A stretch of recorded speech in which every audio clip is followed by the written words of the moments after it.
നമ്മുടെ സമൂഹത്തിന്റെ സുരക്ഷയ്ക്കും മാനവിക മൂല്യങ്ങൾക്കും മുന്നിൽ ഇന്ന് ഏറ്റവും വലിയ വെല്ലുവിളികളിൽ ഒന്നാണ് മയക്കുമരുന്ന്.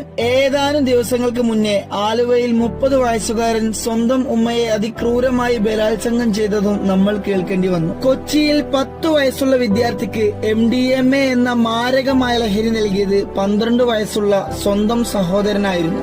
ആലപ്പുഴയിൽ 17 വയസ്സുകാരൻ ലഹരി ഉപയോഗിച്ചതും പിന്നീട് ലഹരിയുടെ കാരിയറായി മാറിയതും നമ്മൾ ഇന്ന് കേൾക്കേണ്ടി വന്നു. ഈ സംഭവങ്ങളൊക്കെ നമ്മളെ ഓർമ്മിപ്പിക്കുന്നത് മയക്കുമരുന്ന് വെറും ഒരു പ്രശ്നമല്ല, അത് കുടുംബങ്ങളെ തകർക്കുന്ന, നമ്മുടെ തലമുറകളെ നശിപ്പിക്കുന്ന ഒരു സാമൂഹ്യ വിപത്താണ്.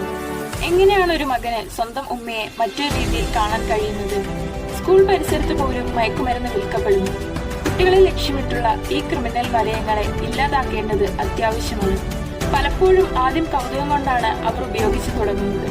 പക്ഷേ അതിനുശേഷമുള്ള യാത്ര തിരിച്ചു വരാൻ കഴിയാത്തതാണ്. കുട്ടികളിൽ ചെറുപ്പം മുതലേ മയക്കുമരുന്നിനോട് ഇല്ല എന്ന് പറയാനുള്ള ധൈര്യം വളർത്തുക. നമ്മുടെ കുട്ടികൾ നല്ലതും മോശമായതും എന്താണെന്ന് തിരിച്ചറിഞ്ഞു വളരട്ടെ. നാം ഓരോരുത്തരും ജാഗ്രതയോടെയും ഉത്തരവാദിത്തത്തോടെയും പ്രവർത്തിക്കണം.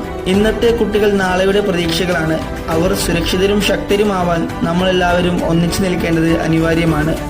നമുക്കൊന്നിച്ചു നിൽക്കാം. മയക്കുമരുന്നിനെതിരെ നമുക്കൊന്നിച്ചു പോരാടാം.